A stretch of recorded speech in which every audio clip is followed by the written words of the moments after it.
Who are the top 5 most important new faces in the NFL? Not just rookies, new faces, guys that we are maybe not familiar with going into this season.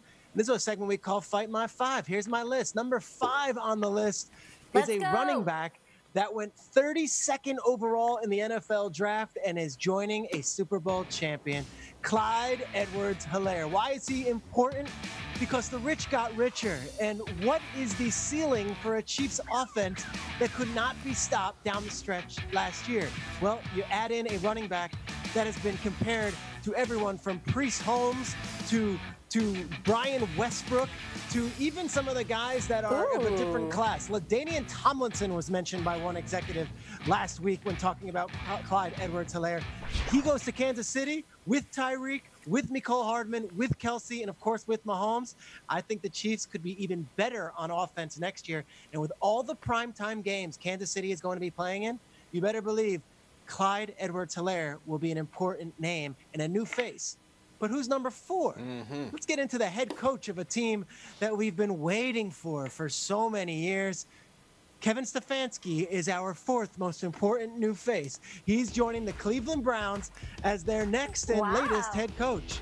We've had a lot of turnover with the coaching position with the Browns. If it wasn't going to be Hugh Jackson, maybe it was going to be Mr. Freddie Kitchens. No, it's Kevin Stefanski, and with him comes a new GM and Andrew Berry, who we've had on the show earlier today. 33 years old is Berry, 38-year-old is Stefanski. They're both young, they're both hungry, they're both highly educated. And the best part of the 2020 Cleveland Browns thus far has been the fact we haven't started every show talking about the 2020 Cleveland Browns thus far. I think Kevin Stefanski is going to be great. Comes from Minnesota, where he spent many years and had tutelage of many quarterbacks. Now he takes on Baker Mayfield, a very important new face.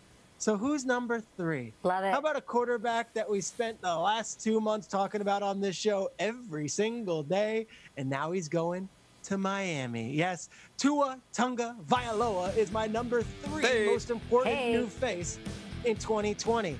You ask, well, he might not be starting, so what? But guess what? That makes him that important. The Dolphins, they mortgaged everything last year to get up to a draft position where they could possibly land the quarterback of their future. When you trade Laramie Tunsil, who's now the highest paid left tackle in all of sports, when you trade Minkah Fitzpatrick, who was an all-pro at safety, and when you do it all to move up and get a bounty of draft picks, you better hit. I think Tua has so much promise and so much expectations that he's going to be as important a quarterback in this league as any. And when you talk about new faces, Tua going to Miami is maybe as significant as any quarterback move outside of Brady going to Tampa, which leads us to number 2. The number 2 most important new face in the NFL this season is, I don't know, how about a certain head coach who Daniel Jeremiah and I had a chance to speak with at the Combine and raise some eyebrows. Guys, let's hear Joe Judge back in February. What was your first conversation with Daniel Jones like? You know what? I'm not going to go into too many specifics with individual players. And be honest with you, I'll kind of tell you right now and kind of lay it out. There's going to be a lot of questions about individual players. And look, at this point right here, every one of our players has a blank slate. They're going to have a chance to come in and compete. So I'm not going to go ahead and try to change the status of anybody or create a hierarchy in the program right now by talking about individuals. All right, I love it. This is tremendous because this is a new approach to it. You're coming in now, you're 38 years old, but you're like, here's how I'm going to set the standard. Yeah, and then he had this. This is Joe Judge's dog, Abby. This was pre-draft. This was how he was preparing. Joe Judge is no nonsense. And even here, come on, crack a smile, Joe. Come on. Abby had all the secrets. Abby knew that obviously they were going to take Andrew Thomas over Jedrick Wills and Tristan Wirfs. And Abby knew it wasn't going to be Isaiah Simmons. It was right there. It was right there in the computer. But in all seriousness, Joe Judge comes in, new face. He was not one of those names you heard about all offseason, going to be a head coach. And no, the Giants kind of surprised some folks hiring him. And he has been nothing short of what the Giants fan base has been searching for. He's not Pat Shurmur. He's not Ben McAdoo. He's all business, and he comes from a winning tradition. I think this is going to be a really interesting hire. And I wonder if he and Jason Garrett together becomes the most important union that the Giants have had since obviously Tom Coughlin and Eli Manning brought those 2 Super Bowls so many years ago. All right, leads to number 1. The number 1 most important new face in our NFL world this entire season will be Jarrett Stidham. Jarrett Stidham. Who? Wait, what? What? Jarrett Stidham is the quarterback of the New England Patriots until we are told anything further. And if you're telling me that this isn't the most intriguing name out of everybody on this list, well, then you're telling me something that I don't believe in. Jarrett Stidham, a fourth-round pick out of Auburn, a transfer student from Texas Tech. Guys, we're showing preseason highlights right now from last year because that's all we've got. Jarrett Stidham filling in for the greatest quarterback of all time. Look, we saw Mark Malone fill in for Terry Bradshaw. We saw Jay Fiedler fill in for Dan Marino. Jarrett Stidham, step right up. If you guys don't know his face, get to know his face, because there's a very good chance that Jarrett Stidham is going to be the quarterback on not one or two, but 4 or 5 primetime games for one of the most legendary coaches in the entire NFL 100-year history. Jarrett Stidham, Joe Judge, Tua Tagovailoa, Kevin Stefanski, and Clyde Edwards-Helaire are my 5 most important new faces of the 2020 season. But the segment is called Fight My 5. I want you to tear it apart. Kyle Brandt, you're first up. Fight me. What do you got? Who am I forgetting? It's a great list. It's a great list. I love hearing all about Joe Judge, and I understand he was a real card in the Draftathon Zoom chat. But, Peter, I heard Judge, I heard Stefanski. How about a head coach who comes in and immediately brings in a franchise quarterback, gives a running back a huge contract, and drafts 7 straight defensive players in his first ever draft? Where can I get some Matt Rule love here, baby? Because this guy seems like he's flipping the table. Yeah, and you forgot that he got rid of Cam Newton, which was not a popular decision down there in the Carolinas. I just think Joe Judge and Kevin Stefanski have 2 fan bases that are starving right now.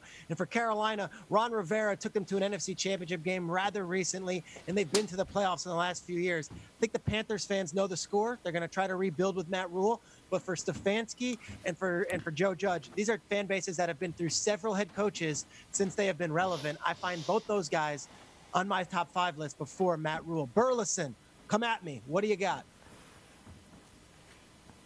Peter, we love Tua Tagovailoa, and you even mentioned it. He might not play, which makes it even more exciting. I feel like that's a conversation or that's a selection that you could make a year from now.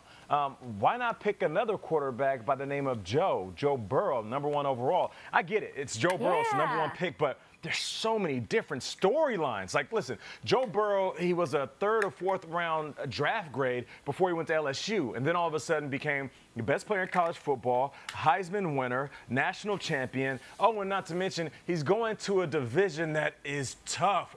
Oh, and by the way, they still got Andy Dalton on the roster. So I feel like Joe is an individual we're all going to have our eyes on, right? Yeah, absolutely. Joe Judge belongs on a list of young players, but he's the #1 overall pick, Nate. There was no doubt he was going to the Cincinnati Bengals. And the last 4 years, we've seen #1 picks start right away and go do their thing. I mean, I looked at Kyler last year. Of course, Baker came in week 3 and just was – he's another #1 pick for a struggling franchise. That's a story we get every single year. Tua coming in with all those injuries, all those question marks, and going to a fan base that is so hungry for a solid franchise quarterback. They haven't had one since arguably Dan Marino. I thought Tua becomes a little bit more interesting than Joe Burrow, who we all expect should play and start right away.